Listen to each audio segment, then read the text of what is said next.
Bueno, muy buenas tardes a todos. Les pido disculpas por el estudio en exteriores en el que estamos saludando. Mi nombre es Nahuel Altieri, soy el presidente de la Asociación Abogado del Fuero. En esta ocasión, bueno, como siempre tenemos un expositor de primer nivel, el doctor Martín Petasne, y con autoridades de la comisión, que son de primer nivel, que son la doctora Josefina Bonifacio y Agustina Laburó. Ahí veo que se está conectando muchísima más gente, está la doctora Mariela Pistaquia, que es la directora de la División de Riesgo del Trabajo. La verdad que nosotros estamos como asociación muy orgullosos de poder tener expositores de la calidad del doctor Petasne, porque realmente lo que hacen es jerarquizar nuestra asociación, que no hacemos más que intentar ayudar a los colegas brindando capacitaciones de excelencia. No puedo dejar de señalar también que el viernes que viene son las elecciones del Consejo de la Ciudad, y tengo el honor de ser postulante al jury de enjuiciamiento. ¿Esto qué significa? Brevemente, es el lugar donde se juzga a los jueces. ¿Bien? Todo juez que incurre en mal desempeño es juzgado por un tribunal mixto en el cual lo componen los abogados y abogadas que ejercemos la profesión. En realidad hay abogados de todo tipo, pero en este caso en particular, yo soy un abogado que ejerce la profesión. Entonces es bueno que los abogados y abogadas que padecemos los problemas de los tribunales y que ejercemos la profesión, podamos decidir sobre la continuación o no en sus funciones de una persona que no está haciendo bien su trabajo. Así que los que tengan domicilio con DNI en la capital federal, vengan el viernes 18 de 8 a 18 horas a votar por la lista 19. Así que, sin más trámite, ahora sí los dejo con las doctoras Laburó y Bonifacio. Le agradezco también a nuestra directora de comunicación, la doctora Elías, para que presente a nuestro expositor, a quien le agradezco profundamente por su tiempo y su presencia en el día de hoy. Buenas tardes para todos y todas. Bueno, muchas gracias, Nahuel. Bueno, ¿cómo están? Gracias a todos y a todas por participar. Bueno, en este encuentro de la Comisión de Propiedad Intelectual, se nos ocurrió por ahí, en vez de hablar de temas más específicos de la propiedad intelectual, hablar de un tema que transversalmente tiene que ver con muchísimas ramas y, bueno, obviamente con la rama de la propiedad intelectual específicamente, así que vamos a hablar de derecho al consumidor. Para eso invitamos a Martín Petasne, que es un abogado de la UMSA especializado en derecho privado, certificado internacional en ética y compliance, diplomado de la Universidad de Mendoza en Derecho del Consumidor, diplomado en neurociencias y en Derecho de INECO, autor de distintos artículos de especialidad, socio titular del estudio Petasne Rodríguez Yebra, y miembro de la agrupación de abogados de consumo Modo Consumidor. Así que, bueno, un placer, un honor enorme tenerte acá, Martín. Muchísimas gracias por haberte sumado y, bueno, todo tuyo. Si quieren hacer preguntas, las pueden dejar en el chat, así al final de la exposición Martín va contestando. Así que, bueno, los dejo con Martín. Bueno, gracias Josefina, gracias Agustina, gracias Ezequiel, gracias a todos los miembros de la asociación. La verdad que, primero, antes que nada, quiero agradecerles la segunda oportunidad. Esta charla estaba dispuesta para el 6 de octubre, bueno, por una cuestión familiar mía, tuve que reprogramarla, pero bueno, acá estamos y vamos a intentar explicar esto en forma clara. La idea es tratar de darle un aspecto práctico y que sea útil, no solo repasar conceptos legales, sino que también yo soy un abogado litigante, yo litigo en consumo, y lo que voy a intentar es esto que parece tan abstracto, estas nociones que quizás fuera de un caso concreto parece que no aportan demasiado, pero vamos a demostrar que en esto que es básico del derecho del consumidor, que vamos a hablar hoy, sí, porque son aspectos relevantes, pero bastante básicos, bueno, tienen una implicancia y tienen una llegada a las sentencias, ¿sí? O sea, lo vamos a ver en las sentencias, que si bien hay algunos juristas que no les gusta hablar tanto de los fallos y prefieren hablar de derecho, a mí como abogado litigante me gusta hablar de los fallos porque al fin y al cabo el derecho termina siendo lo que interpretan los jueces. Entonces, si uno quiere que un caso que le traen tenga buen destino, hay que leer la jurisprudencia y hay que tenerla en cuenta. Bueno, voy a compartir pantalla. Voy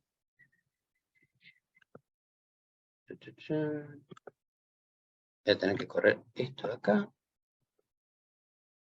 Bueno, como verán, yo no tengo muchas formalidades, a mí me gusta divertirme con lo que hago y vamos a poner dibujitos y cosas para entretenernos y llevarla lo mejor posible. ¿Qué vamos a ver hoy? Una breve introducción, que prometo que va a ser bastante breve y brutalmente resumida, donde vamos a justificar cuál es el origen del sistema protectorio de los consumidores, porque esto tiene una razón de ser, no es que de casualidad a alguien se le ocurrió que a los consumidores había que protegerlos en el medio de otros individuos u otros colectivos que no tienen una legislación protectoria.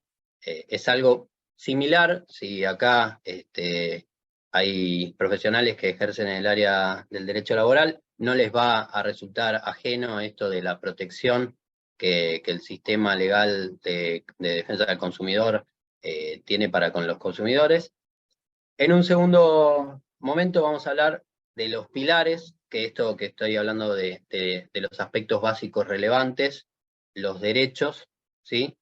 Los principios básicos los vamos a poner al final y solamente a modo de comentario, como para darle un cierre a la charla.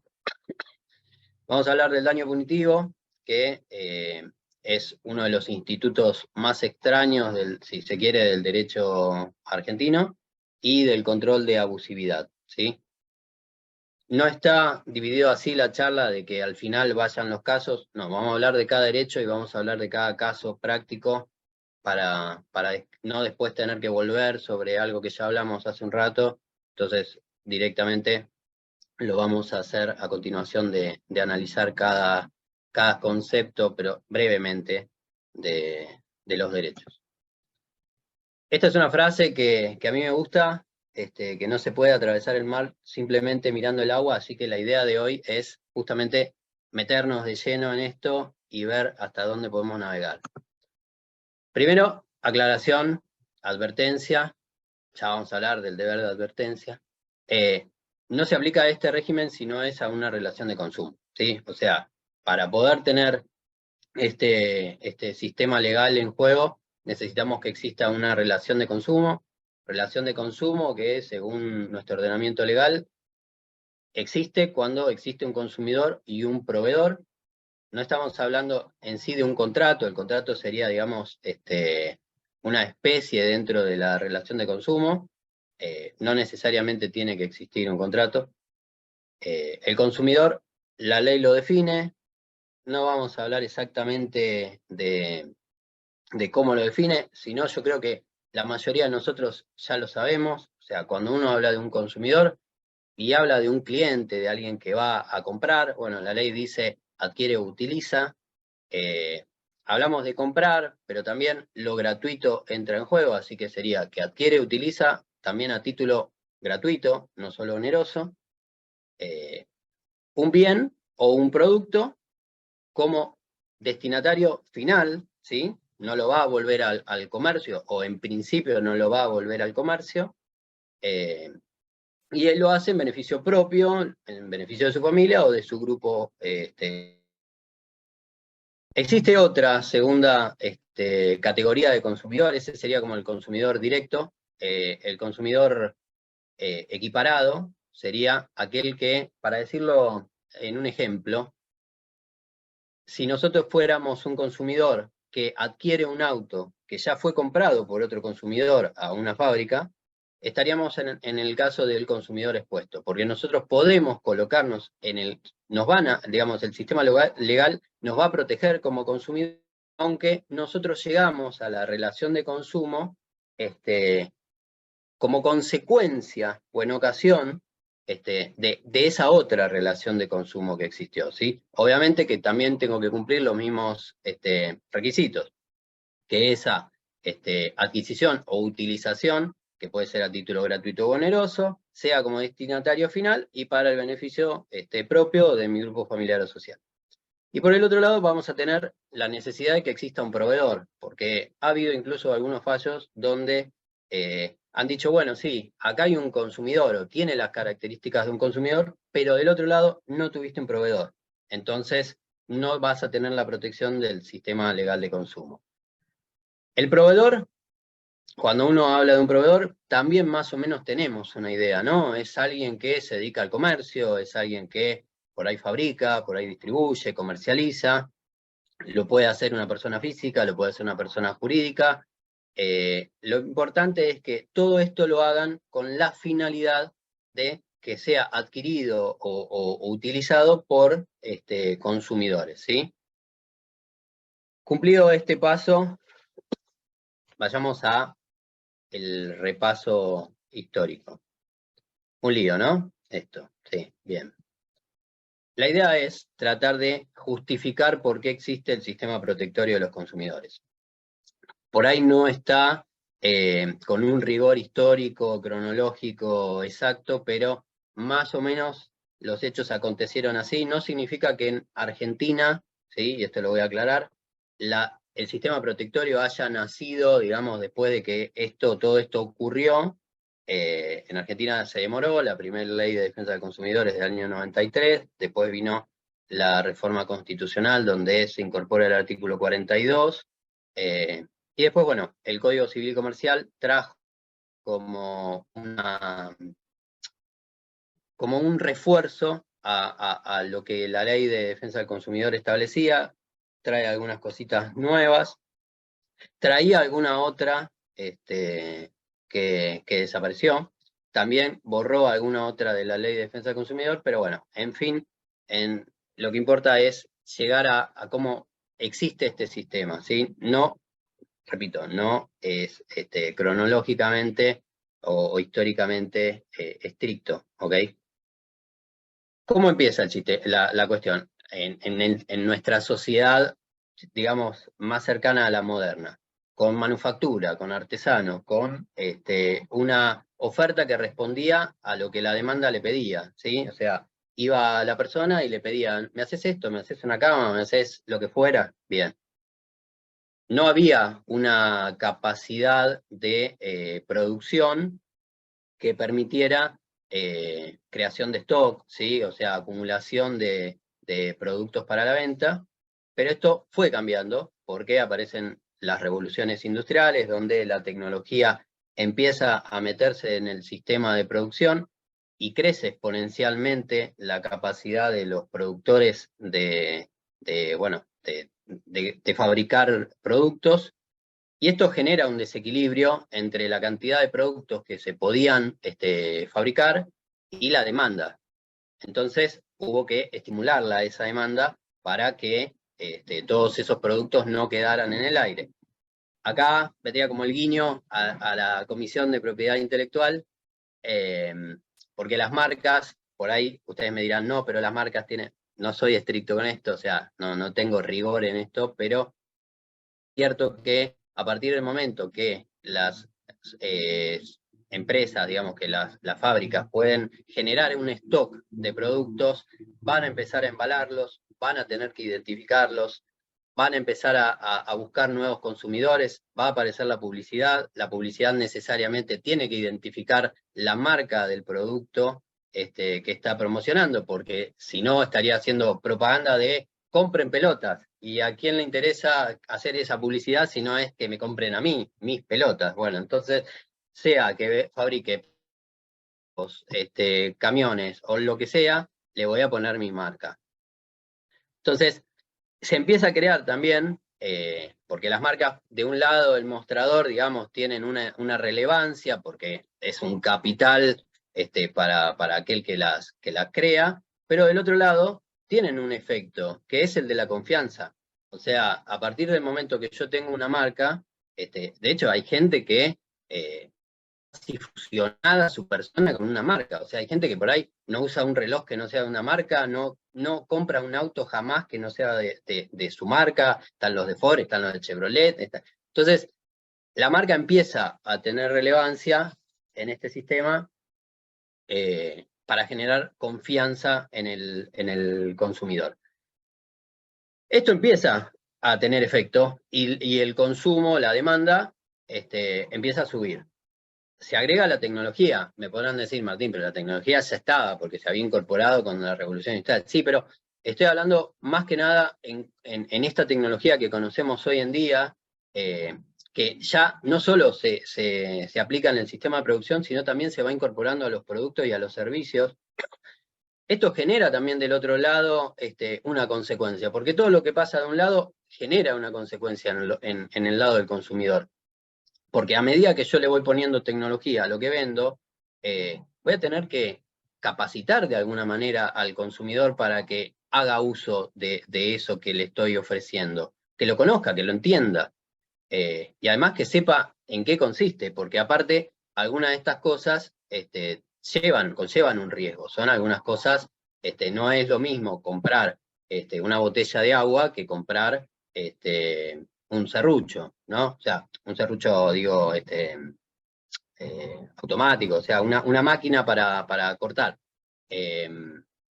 Tiene una determinada característica, porque tiene una tecnología que si yo no la domino, no la voy a agarrar ni me voy a cortar la mano. Acá también entra la cuestión de la seguridad, o sea, cuando empiezan a aparecer productos que pueden llegar a ser riesgosos, la seguridad empieza a ocupar otro papel. ¿Por qué? Porque la seguridad en realidad siempre estuvo presente, porque las necesidades que nuestra sociedad está obligada a satisfacer a través del consumo, porque hoy, salvo algunas personas que vivan en contacto con la naturaleza o demás, la mayoría de las personas que vivimos dentro de una ciudad, para satisfacer nuestras necesidades básicas, vamos a necesitar consumir. Bien, entonces ahí también tenemos la seguridad presente, porque si yo confío en una marca, bueno, tampoco me puedo intoxicar cuando compro algo para comer, o algo para beber, etc. Bien, este aumento permanente de la oferta, porque la tecnología va generando que, digamos, cada vez se pueda producir más, va llevándose consigo a la demanda, obviamente, porque si crece la oferta y no crece la demanda, no le interesa a nadie, porque estamos en un sistema donde, y no lo digo como descalificación, porque de hecho el sistema protectorio se crea para funcionar dentro de una sociedad que busca un consumo con un lucro extremo, ¿sí? O sea, no es que el sistema de defensa del consumidor aborrece al consumo, a la sociedad de consumo. Para nada. Se crea para que pueda existir ese nivel de consumo lo más seguro y justo posible. Bien.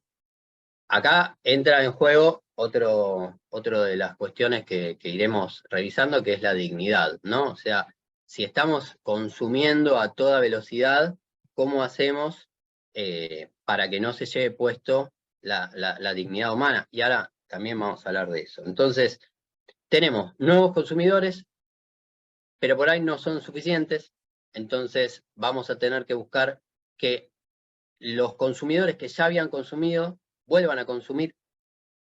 Por ahí no les quedó plata, entonces les vamos a dar créditos al consumo, porque todo el tiempo estamos creando necesidades.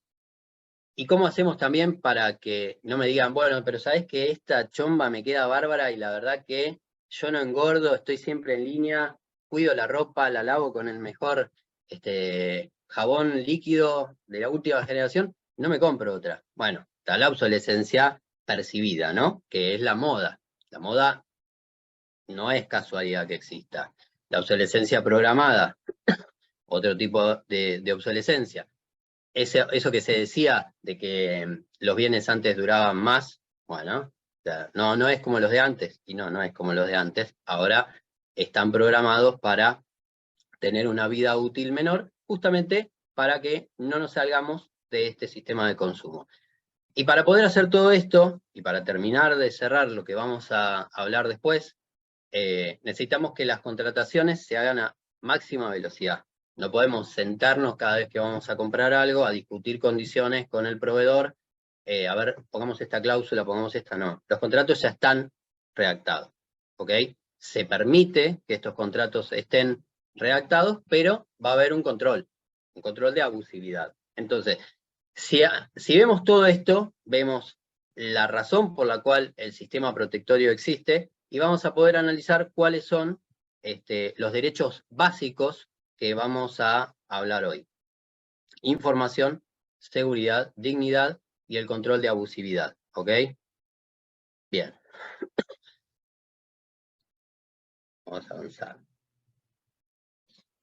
Esto lo pasamos, o sea, no es mi idea decirle lo que dicen los artículos, porque en todo caso, el que no lo conoce, que creo que acá lo conocen todos, lo puede leer y va a ser seguramente mucho más efectivo que lo que yo pueda recordar de memoria de lo que dicen. Pero en definitiva, la Constitución Nacional, luego de la existencia del artículo 4, porque recordemos que la Ley de Defensa del Consumidor es anterior a la reforma constitucional, pero bueno, es la norma más importante. El artículo 42 establece que los consumidores tienen derecho a una información veraz y adecuada, ¿sí? Bien. El artículo 4 habla de información clara, también repite los conceptos, el 1100 lo mismo, y no, digamos, no es la única, perdón, porque voy moviendo esto en base a lo que me va tapando de la pantalla.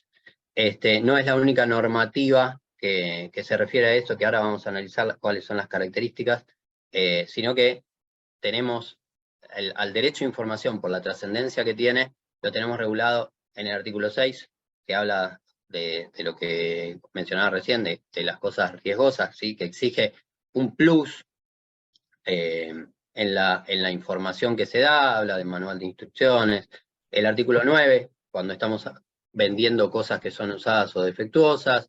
Después todo lo que se tiene que incorporar en los documentos de la garantía, la información sobre el derecho que se tiene a revocar, esto referido a las relaciones que se entablan a distancia. En estas entran las del comercio electrónico, los instrumentos de crédito al consumo, la información que deben contener en el artículo 36, y después hay normas de información que son mucho más específicas, que tienen que ver con alimentos, medicamentos, incluso la última resolución que está incorporada a través de una resolución de la Secretaría de Comercio Interior, que hay una discusión sobre la validez que pueda llegar a tener, pero es una resolución del Grupo Mercosur que rige el comercio electrónico. En fin, lo que importa es lo que ponemos acá. La información. ¿Sobre qué tiene que ser? Porque importa más eso que las otras características, y ahora vamos a ver por qué. ¿Qué tengo que informar? Características esenciales sobre toda circunstancia relevante y sobre las condiciones de comercialización.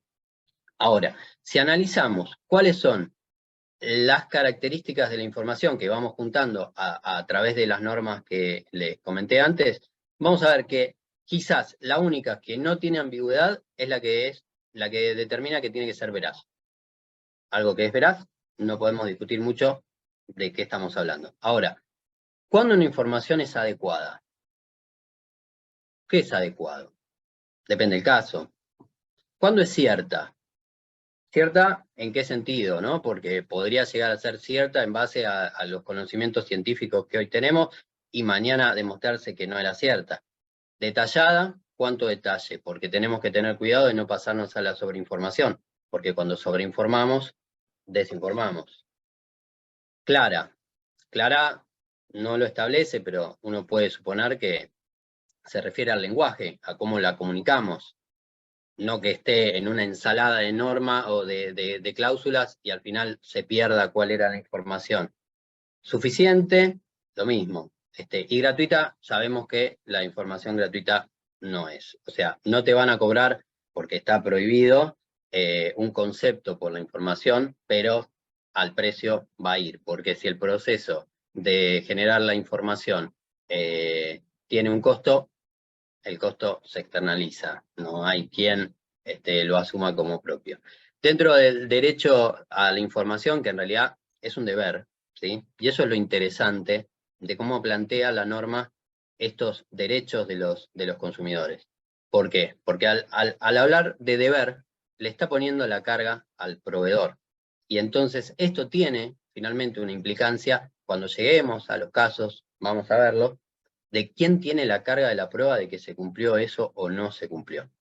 Porque si yo tengo el derecho, estoy hablando de una cosa, obviamente que tenemos el derecho como consumidores, porque el deber y el derecho son la cara y reverso de lo mismo, pero cuando uno le pone el énfasis al deber, está diciendo, bueno, vos vas a tener que cumplir con este deber. Y si no lo cumpliste, lo vas a tener que, vas a tener consecuencias. Y en todo caso, quien va a tener que probar que cumplió, sos vos, porque era tu carga.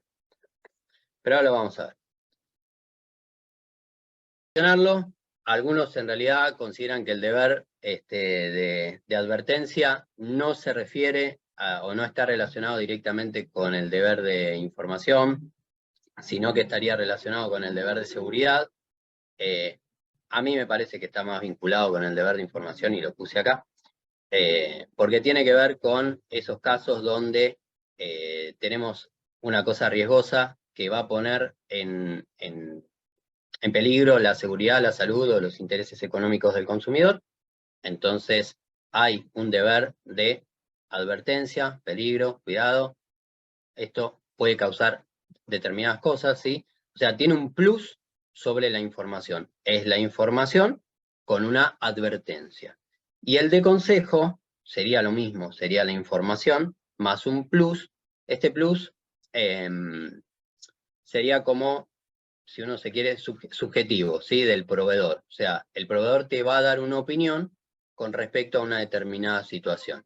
O sea, sobre la conveniencia o no de hacer determinada cuestión, sobre los riesgos que eso implicaría, las consecuencias, etc. Eso en sí es lo que me interesa hablar del derecho de la información. Lo que hablé recién, la carga de la prueba es del proveedor. Y la consecuencia. ¿Cuál es la consecuencia? La consecuencia, por ejemplo, contractualmente, es que una cláusula puede ser declarada nula. ¿Ok? Entonces, tiene una trascendencia importante, porque tiene una sanción de nulidad. ¿Ok?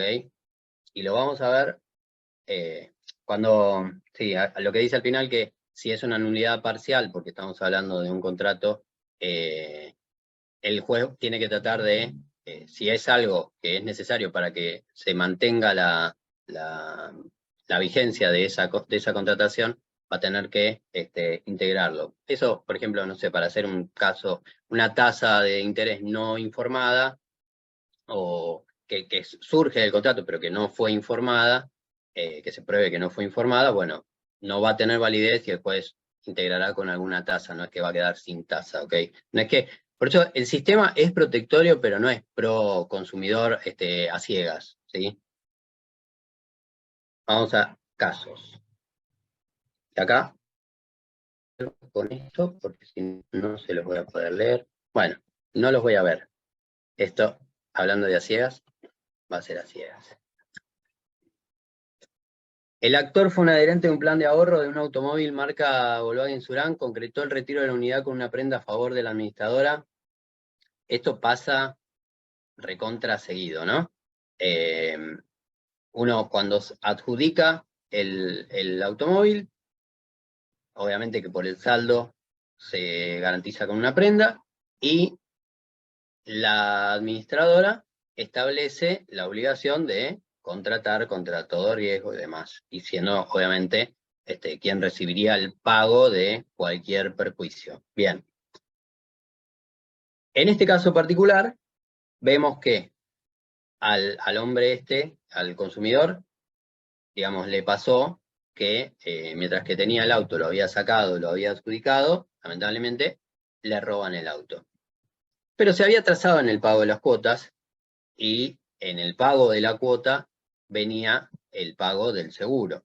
Entonces, la aseguradora dijo, mirá mi contabilidad, vas a ver que yo no recibí el pago de la prima. Entonces, la justicia le dijo, tenés razón, no recibiste el pago de la prima, estás afuera del reclamo. ¿Qué pasó con Volkswagen y cuál es la importancia de la información? Bien, acá hubo una cuestión que yo yo busqué el fallo para, es bastante nuevo, para tratar de ver si establecía exactamente cuáles habían sido los inconvenientes, porque acá lo que explica en esta parte es que el consumidor cobrando por el seguro, seguramente porque si uno hace la comparativa, y eso hagan la prueba, van a buscar un seguro de la misma compañía, por la misma cobertura, por fuera del sistema de plan de ahorro, y va a ser más económico. Bueno, eso tiene igual una solución, pero no es esta la charla para plantear eso. La cuestión es que este hombre planteó estos inconvenientes a lo largo del tiempo, se probó que existió eso, y entonces la justicia dice, bueno, en cierto modo, esta conducta ante el pedido de información que varias veces ocurrió por parte del consumidor, termina teniendo una consecuencia. Y fíjense que les terminan condenando al pago del valor del vehículo, como si fuera la aseguradora. ¿Sí? A la aseguradora la sacaron, pero la administradora del plan se tuvo que hacer cargo por estas deficiencias que hubo en la información hacia el consumidor. Esta es de un inconveniente que hubo con unas cabañas alquiladas, no me acuerdo, en San Luis. Alquila, le gustó la foto, estaban muy buenas, se va con la familia, antes de irse, lee un comentario, se había hecho la reserva, lee un comentario que el camino de ingreso a las cabañas era complicado, sobre todo si alguien iba con un auto.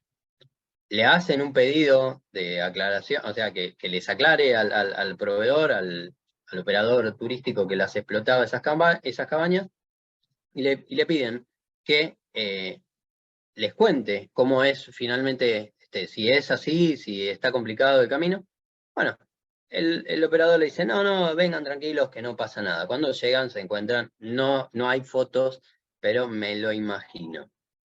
Cuando llegan al hotel, después al complejo, después de tanto trajín en el camino con el auto, dijeron, de acá nos vamos, porque yo tengo que entrar y salir todo el tiempo, devuélveme la plata, que me voy. Bueno, no, anda a través de Booking y solucionarlo de otra manera. Entonces, ¿qué dijeron en el fallo? Que resultaba un aspecto determinante a fin de meritar debería ser, ¿no?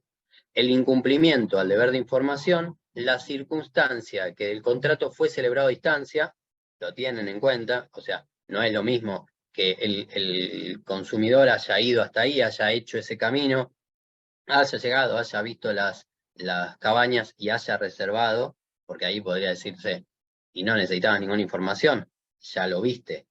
En este caso, se tiene en cuenta que fue a distancia mediante el uso exclusivo de medios electrónicos en los que no hay presencia física simultánea de las partes contratantes, no se ajustó a su deber de advertencia o información precisa y detallada, pues efectivamente debió afirmar que el camino presentaba dificultades y complicaciones para transitarlo. Obviamente, motivo de esto, se hace lugar a la demanda. Un caso, tiene un par de años, pero me pareció que estaba interesante porque en esto del deber de informar, siempre hay una duda de hasta dónde, en qué condiciones. Bueno, ya vimos las características. La única que para mí no tiene duda es la de la veracidad. Después todas las demás, depende del caso, uno no sabría cuál es el límite. Pero hay una discusión sobre si lo notorio, ¿sí?, lo que es de público conocimiento, también es necesario que sea informado. Y en este caso en particular, igual hay una normativa, no es una normativa conocida, acá no la puse, pero en el fallo la cita. Este hombre compra un crucero, se va hasta Canadá o hasta Estados Unidos y le dicen, bueno, ¿tenés la visa de Canadá? No, no la tengo, bueno, no te podés subir al crucero. No, pero ¿cómo? Si a mí no me dijeron nada, si me hubiesen dicho yo no sacaba o sacaba para otra fecha, no te podés subir. Bueno, lo mandaron de vuelta. Entonces, en el momento que el juez tiene que resolver, que la Cámara tiene que resolver, dice que el verdadero propósito de la obligación consiste en dar la oportunidad al consumidor de elegir en base a elementos objetivos. Está hablando sobre la finalidad del deber de informar. Razón por la cual es imprescindible que la información sea brindada no solo en forma adecuada, sino también en el tiempo oportuno. Bueno, acá estamos viendo la amplitud y la ambigüedad que tienen los límites, ¿no?, del derecho a informar, porque oportuno, yo no lo he leído entre los requisitos, pero es lógico que sea oportuno, ¿no? Es que en definitiva se trata de otorgar al usuario turista la información que le permita decidir y evaluar conveniencia y circunstancias por las cuales pueda hacerse plenamente cargo de su decisión, sin que interfieran en estas nociones confusas o erróneas respecto del resultado buscado. A partir de allí, se puede concluir que en materia de contratos de turismo, desde el momento mismo en que se ofrece al público un servicio de viaje en particular, el proveedor tiene la obligación de suministrar toda la información que resulte necesaria sobre las características propias del tour y sobre los elementos esenciales del contrato en particular, entre los cuales, claro está, se encuentra la documentación necesaria para que el turista pueda salir del país e ingresar a otro extranjero. La verdad que no sé si puede considerarse que esta jurisprudencia sea segura, digamos, para tomar por ahí uno tiene que hacer el reclamo y ya entre las opciones tiene que volcarse por esta forma de decidir, pero la verdad que quedan dudas sobre si un hecho notorio y evidente que aparte corresponde que pareciera ajeno, ¿no? O sea, el contrato que estoy celebrando con bueno, en este caso era American Express, habrá sido un paquete turístico a partir de una oferta de la tarjeta, pero la documentación necesaria. Bueno, veamos, sigamos viendo. Este caso, un trabajador que tuvo distintas enfermedades que lo terminan llevando a una jubilación por invalidez y termina renunciando a su trabajo.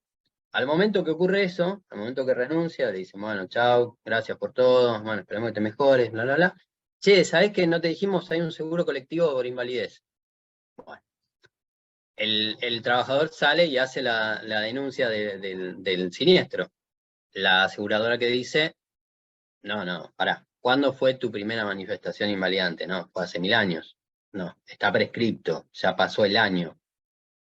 Que en realidad con respecto a esto, bueno, hay mucha jurisprudencia que aplica un plazo superior de 3 o hasta de 5 años.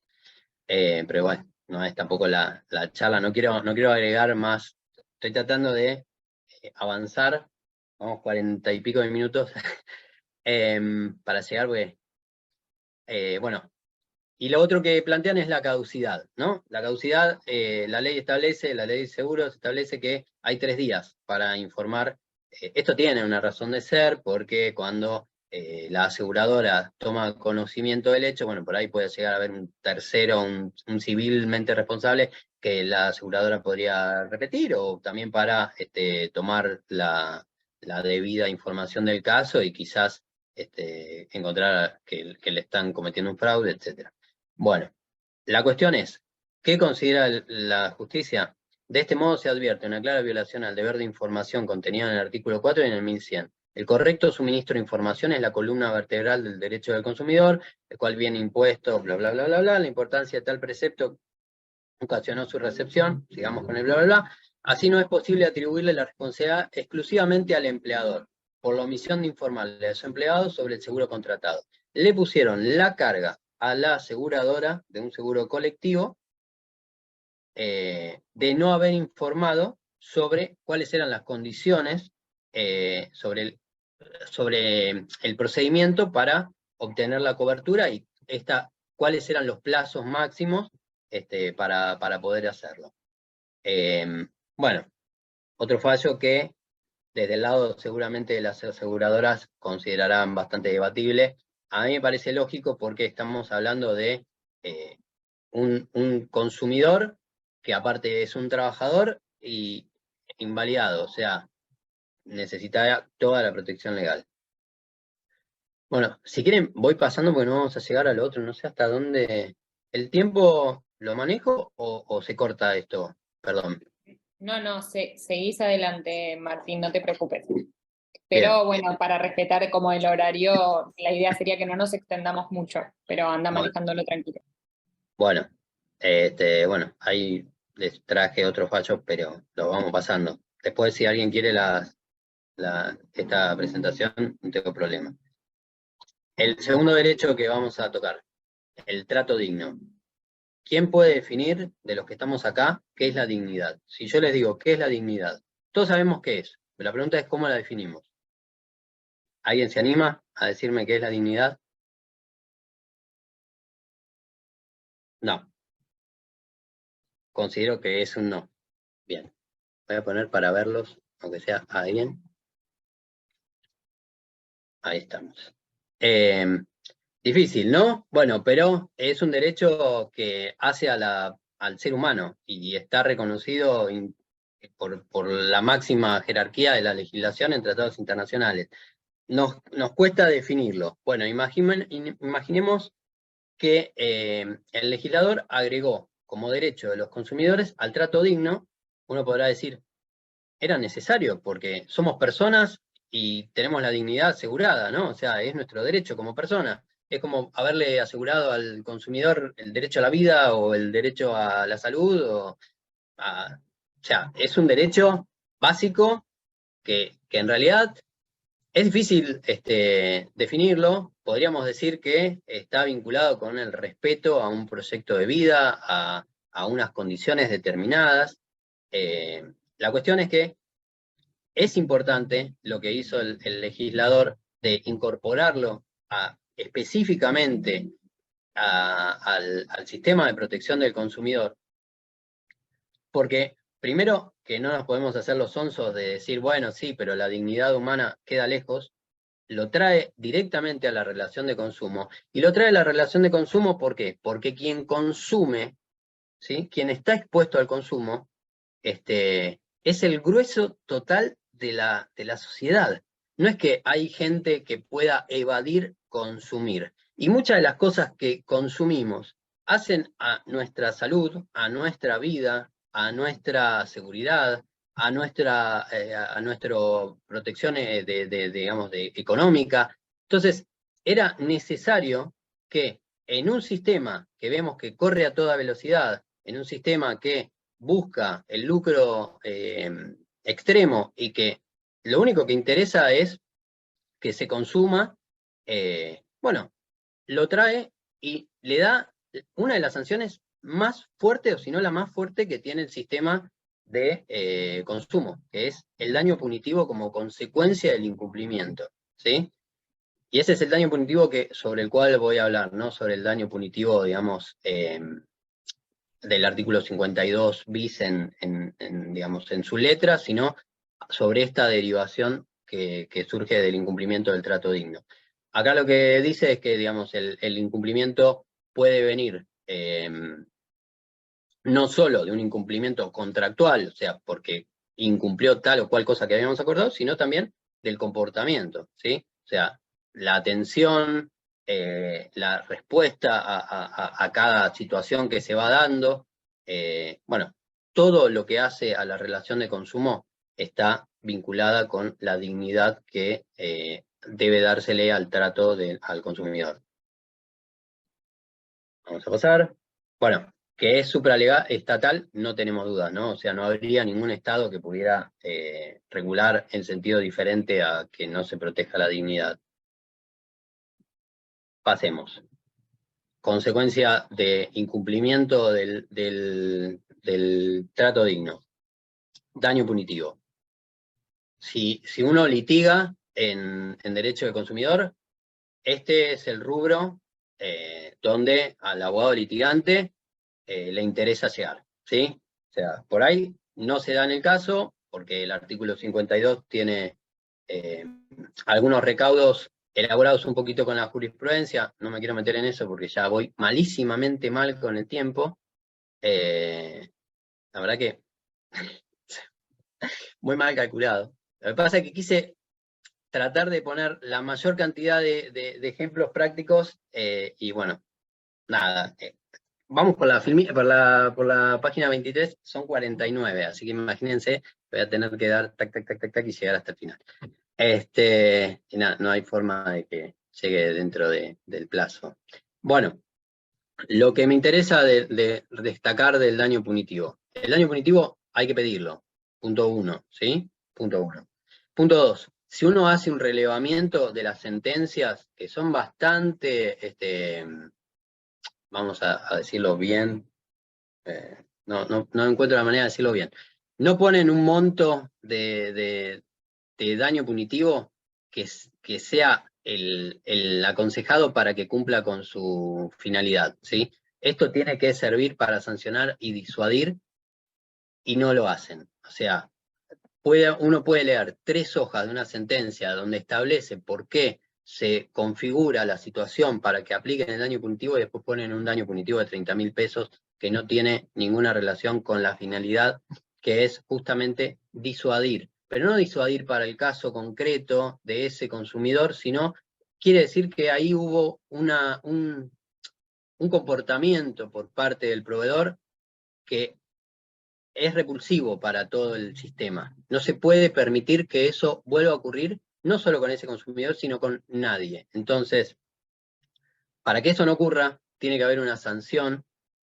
Bueno, hay alguna cuestión con respecto a cómo se cuantifica, pero tiene que ser una sanción que se entienda que pueda cumplir esa finalidad. Y también tiene que ser un estímulo, ¿no? Porque al fin y al cabo, si la multa está fijada a favor de los consumidores que reclaman, bueno, nadie va a reclamar por una multa de 20.000 o 30.000 pesos, ¿sí? O sea, es iniciar un proceso judicial por una multa que cuando llegue el momento, o sea, no tiene ningún valor.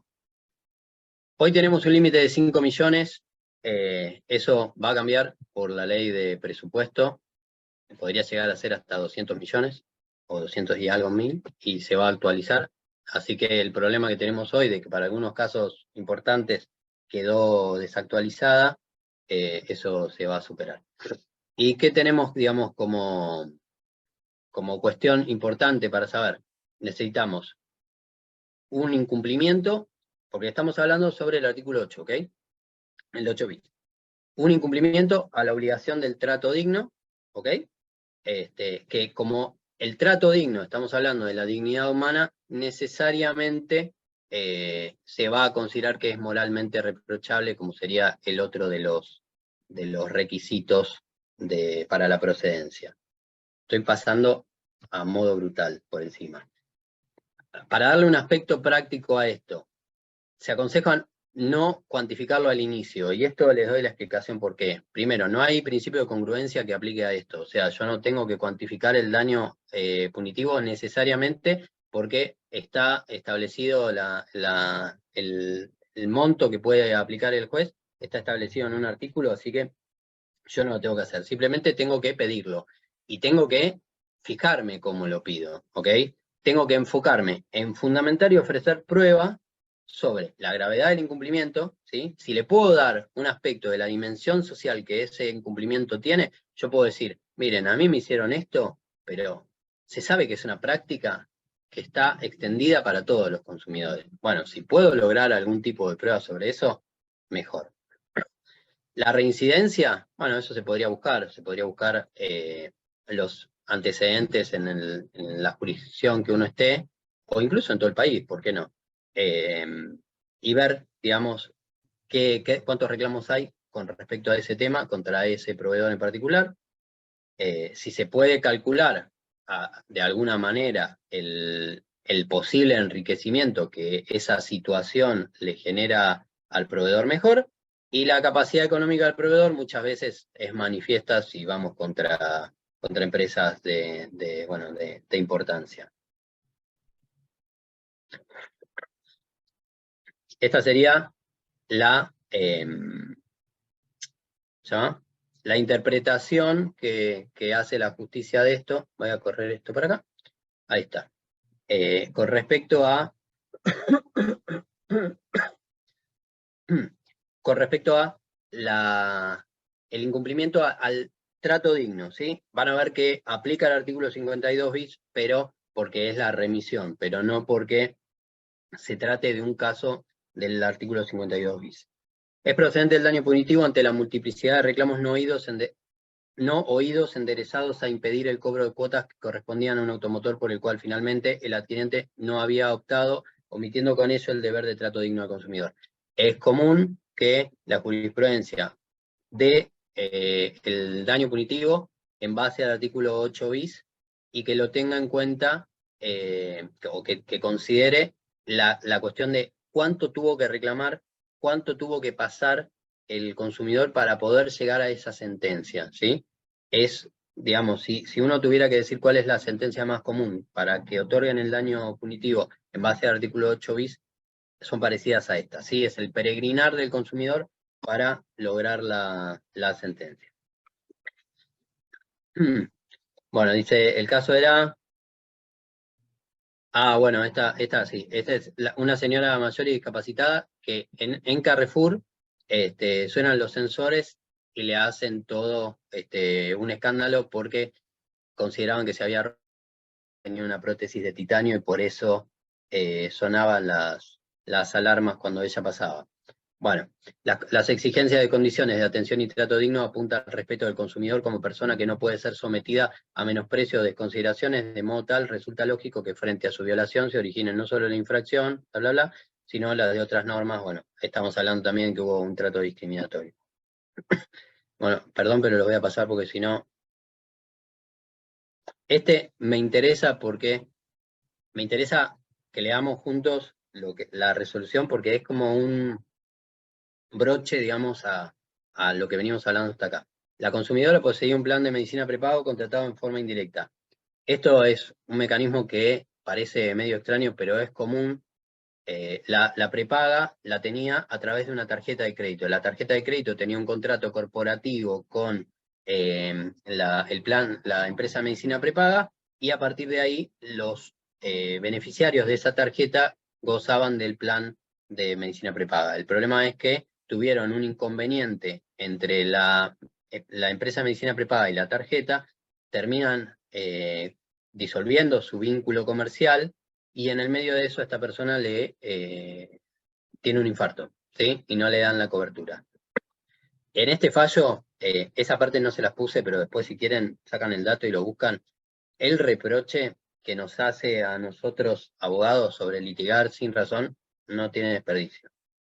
El derecho de los consumidores no puede sino ser visto como un derecho humano de insoslayable protección, no solo por lo que en sí representa como una forma de atender la dignidad de una persona que de ordinario se encuentra en inferioridad de condiciones respecto a las empresas expendedoras de productos o prestadoras de servicios, cada vez incluso más fuertes, anónimas y con centros de atención en otros países o difíciles de ubicar. Por caso, en un reclamo con la demandada o empresas similares, el consumidor es derivado a servicios telefónicos computarizados o call center, muchas veces del exterior, con comunicaciones interminables que generalmente finalizan sin una respuesta y mucho menos solución, sino además por su implicancia en la protección de muchos de los otros derechos. Y refiero a derechos tan elementales como la vida y la integridad física, que pueden verse afectados por productos o prestaciones lesivas, las prestaciones alimentarias en su concepción más amplia, etcétera, etcétera. Y con arreglo a la Declaración Universal de Derechos Humanos, no puede realizarse el ideal del ser humano libre, liberado del temor y de la miseria, a menos que se creen condiciones que permitan a cada persona gozar de sus derechos económicos, sociales y culturales, tanto como los derechos civiles y políticos. En orden a lo que vengo exponiendo, no resultan de aplicación en principio las normas de Código Civil previstas para la reparación del daño por incumplimiento contractual, y en particular respecto del daño moral. Uy, se me cortó, no te la puedo. Bueno, era muy largo. No importa, igual la parte que es más trascendente es esta, que hace un resumen espectacular de lo que yo les vengo diciendo. O sea, estamos hablando de la importancia que tiene la protección del consumidor, porque el consumo es el vehículo para satisfacer necesidades humanas básicas y que están relacionadas con derechos humanos, con protección en tratados internacionales. Entonces, no es que tiene no es simplemente la licuadora que no me funciona y, bueno, tengo que hacer el reclamo en el COPREC. No, acá estamos hablando de cuestiones que hacen a la dignidad, ¿ok? Seguridad. Bueno, no sé, Agustina, la verdad que yo no quiero extenderme porque no sé cómo querés hacer. No, está súper interesante. Si querés darle como un cierrecito, abrimos un momento para preguntas, pero bueno, para no extendernos de más y respetar Bueno, sobre todo el tiempo sí, de los asistentes. sí, Gracias. de todos, obviamente. Bueno, nada, está el deber digamos, el deber de seguridad. Tratemos de presumir a qué se refiere. Los principios básicos que tienen que ver, o sea, son comunes y si todos los que estamos acá somos letrados, el orden público no nos es extraño, el principio protectorio, o sea, tiene derivaciones, pero la más común sería, en caso de duda, se va a resolver a favor del consumidor, la progresividad, y bueno, la interpretación más favorable. El control de abusividad estaba relacionado con esto de los contratos de cláusulas predispuestas, que la mayoría de los contratos que nosotros celebramos son de este estilo, ¿sí? Entonces nos da el sistema las herramientas para ir a revisarlos, ¿ok? Establece una generalidad de casos en los que las cláusulas son consideradas abusivas. A paso, esta resolución establece casos concretos de cláusulas abusivas. Si bien dice que ahí desde el 2003, en el 2021 fue ampliado creo que con 15 casos más de cláusulas. Esto también tiene un impacto en la jurisprudencia. Las empresas, por ejemplo, vamos a ver cuál era el más interesante. Este es interesante. Una cobertura a Siscar, viaja al exterior, viaja a España, sufre un problema, digamos, de una hemorragia digestiva, el consumidor había contratado la cobertura, le dan la cobertura, pero después surge de un informe del médico, quizás por una anamnesis que haya hecho el médico, lo que fuera, que se le ocurrió poner que el consumidor sufría hace 7 años de una úlcera gástrica. Entonces la empresa de asistencia al viajero dijo, perdóname, pero estás dentro de la cláusula porque no me denunciaste esto, que hubiese generado que tengas que sacar una cobertura mayor o diferente. Vos me sacaste la básica, donde me dijiste que no tenías ninguna preexistencia, y en esta cláusula que yo te redacté, en este contrato de cláusulas predispuestas, dice que se considera enfermedad preexistente no solo las que sepas, sino también las que tengan origen anterior y no sepas. ¿Ok? Digamos. Bueno, finalmente esa cláusula es considerada nula. Bueno, llegamos abruptamente al final. Perdón, lo calculé como mal. Dejo de compartir y escucho lo que me quieran decir.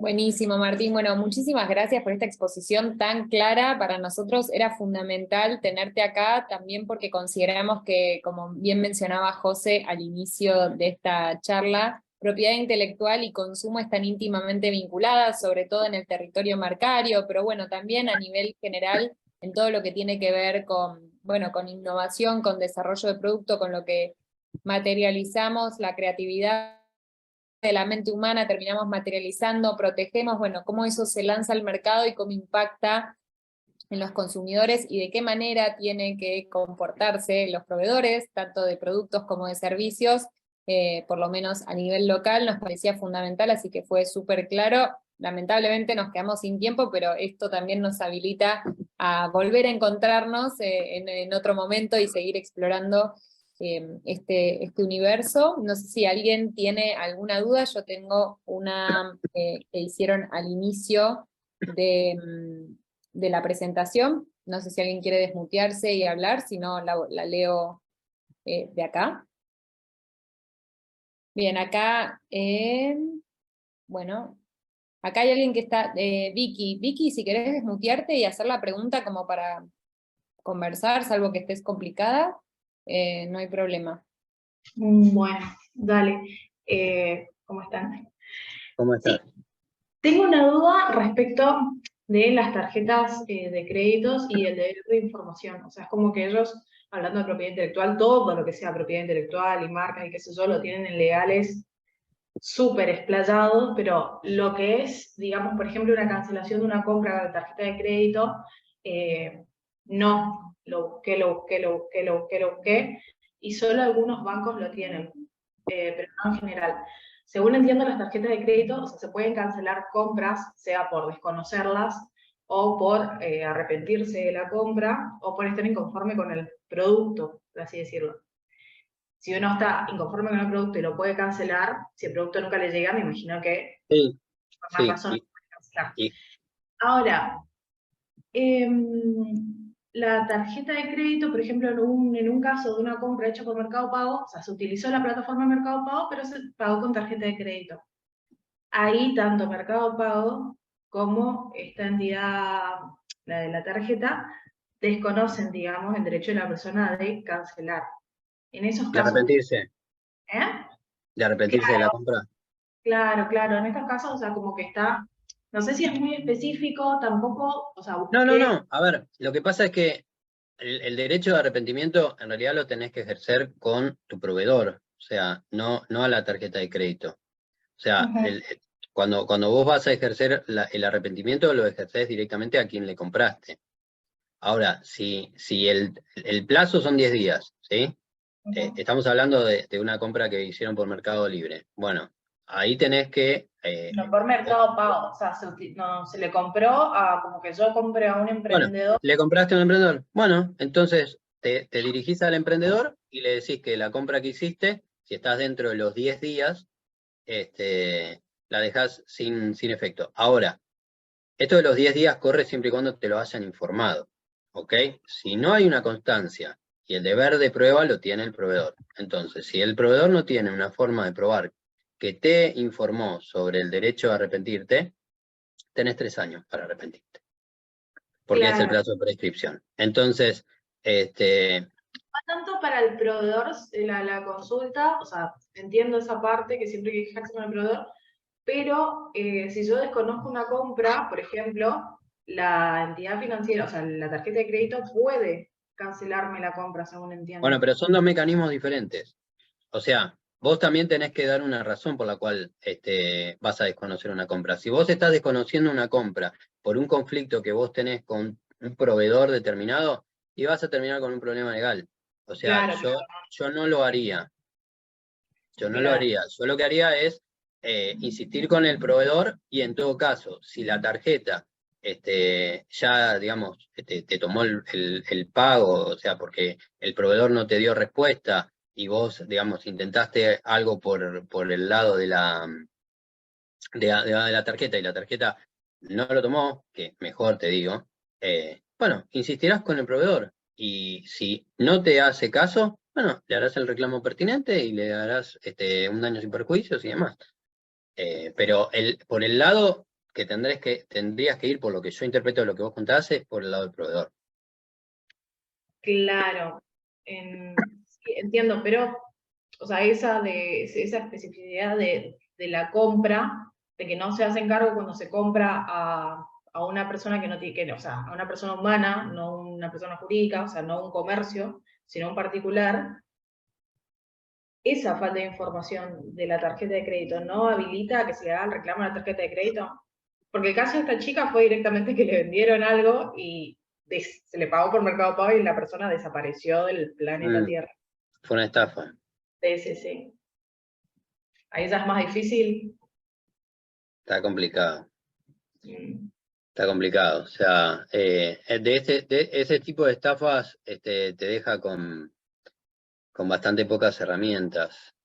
Porque la operación supuestamente para lo que hace a la tarjeta no tuvo ninguna irregularidad que justifique digamos, lo que vos tendrías que hacer es una denuncia penal, Claro, sí. que te lleva exactamente a ningún lado. Esa es la Claro. verdad. Ahí está. Bueno, gracias. No, Bien, buenísimo. Ahí consulta Mariela Pistaquia, ¿el derecho de arrepentimiento es de 10 días como mínimo? O sea que puedo devolverlo y me tienen que devolver la plata. No, es de 10 días, como máximo. Ahora, el tema es que si no te lo informaron, no corre. En las cuestiones bancarias son 10 días pero hábiles, pero digamos, en la cuestión fuera de lo bancario son 10 días. A partir del momento que haces la compra, tenés 10 días para ejercer el arrepentimiento. Siempre y cuando te hayan informado que tenés ese derecho.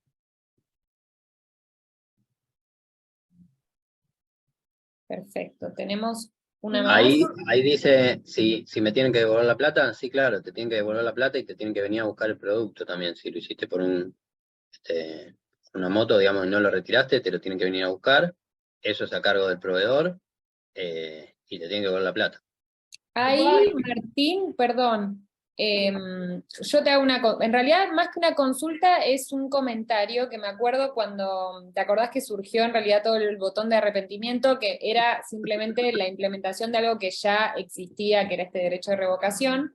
Muchísimos emprendedores estaban preocupados por el tema de la devolución, esto de decir, bueno, ¿qué pasa si de repente tengo mucha gente que me compra, se arrepiente y yo tengo que estar gestionando la logística de la devolución, ¿no? Que es un costo que, digamos, quizás para una marca grande que tiene una estructura es algo que se puede absorber, pero para una marca más chica, un emprendedor, digamos, personal o unipersonal, es complicado. ¿Qué opinión te merece, digamos, qué postura o qué opinión te merece en ese sentido? Mirá, con respecto a los costos, me merece la misma opinión que me merece todas las cargas que hay en el comercio electrónico. Me merece la misma opinión que en lo laboral me merece la cuestión del sistema de indemnización que hay. A mí me parece que las grandes empresas y las pymes no pueden tener el mismo sistema legal para muchas cosas. Entonces, nada, la verdad es que sí. O sea, hay alguna figura, alguna vez se escribió por ahí del el proveedor vulnerable, ¿no?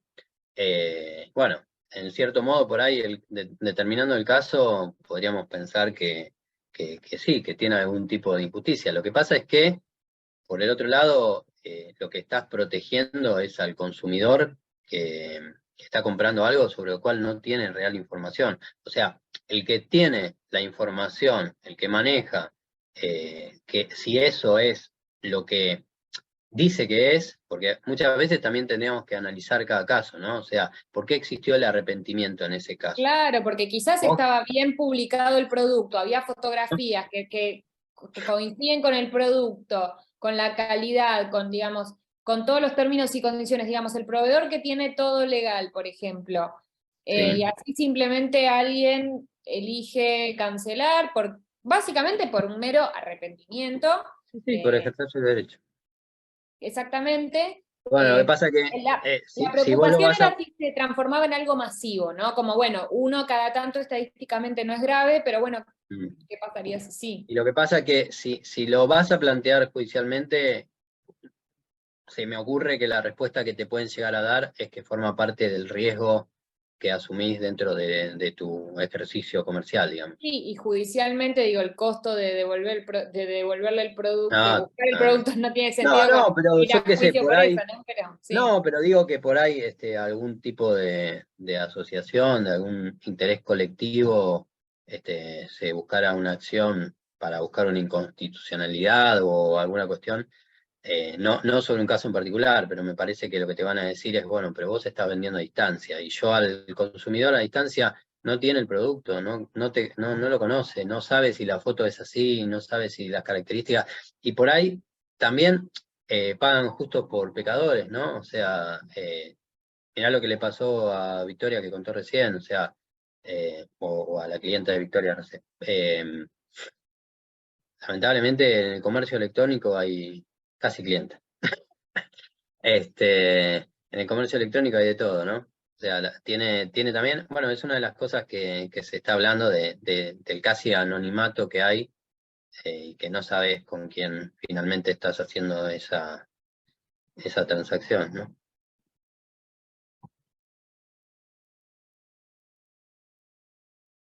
Sí, lamentablemente es un tema, yo igual siempre priorizo, o sea, en general los casos son más, digamos, de perjuicio al consumidor que al proveedor, pero bueno, considerando que hay un sector de la población que, digamos, se las rebusca y Argentina no es fácil en muchos sentidos, me interesaba ahí tu opinión. Hay otra consulta acá que, digamos, de las primeras que llegaron. ¿Qué opinión le merece la aplicación del concepto relación de consumo a la relación entre la ART y el trabajador? Esta pregunta es de Mariela también Pistaquia, si ella quiere quizás abrir micrófono y ampliar. Bueno, igual si no amplía, te doy mi opinión. Okay.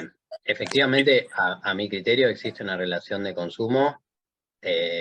Acá estoy, perdón que no podía desmutearme, pero nada, era esa la consulta, creo que el doctor la entendió perfecto porque ya estaba respondiendo, así que lo escucho porque me interesa mucho, es lo que hago, todos los temas de riesgos.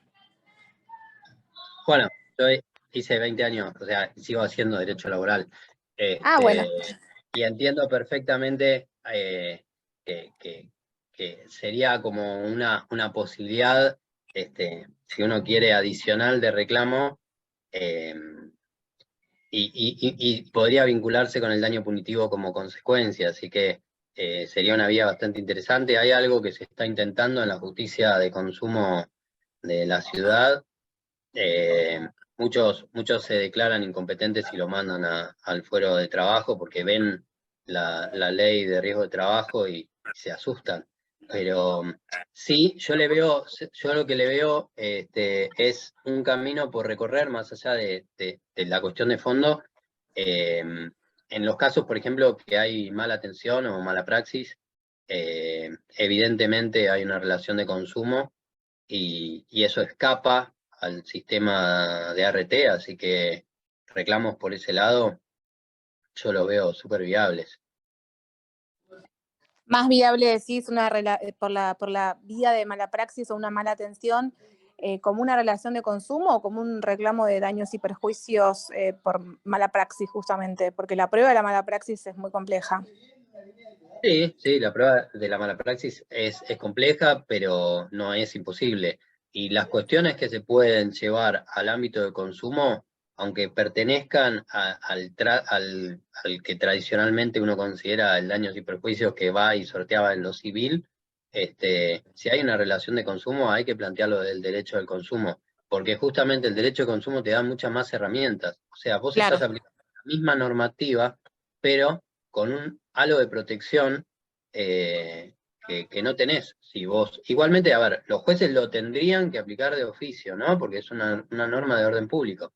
Pero es mejor ir a plantear, a ver, veamos algo. ¿Por qué desapareció? Y no digo nada en contra de nadie, solo hablo de hechos. ¿Por qué desapareció la figura del consumidor expuesto? Porque estaba pasando que en las cuestiones de daños y perjuicios que tenían que responder las aseguradoras, se estaba planteando relación de consumo. Claro. Y tenía una consecuencia económica. Entonces, puede haber una consecuencia económica vinculada con esta relación que tiene el trabajador con la RT. Lo que pasa es que si no existe un daño, más allá, el daño, digamos, yo al daño que está asegurando la ART, digamos, el infortunio laboral, ahí no veo una acción vinculada con el consumo porque es una cuestión que está regulada, está tarifada, no veo que haya. Ahora, si hay algún incumplimiento en la relación, ahí sí lo veo. Perfecto. Se entendió perfecto. Bueno, muchas gracias, doctor. Muchísimas gracias. Bueno, perfecto. Muchísimas gracias, Martín, por tu tiempo, por tu generosidad en compartir todo tu conocimiento de forma tan abierta, tan clara, tan precisa. La verdad es que, como bien mencionaba Nahuel al inicio, y José, es un lujo tenerte acá. Obviamente volveremos a extenderte una invitación próximamente, porque se ve que es un tema que interesa muchísimo a profesionales de distintas ramas del derecho. Así que nuevamente te agradecemos por tu tiempo y por este encuentro, y bueno, gracias también a todos los participantes por haberse sumado, por sus preguntas, por participar y sumarse a estos encuentros que para nosotros son tan importantes, y volvemos a reiterar también la importancia de quienes tengan la posibilidad de asistir a votar la semana próxima en el Colegio Público de Abogados de la Capital Federal, que no dejen de hacerlo. Y bueno, cualquier duda estamos a disposición. Bueno, gracias. Estamos viendo. Buenas tardes. Hasta luego.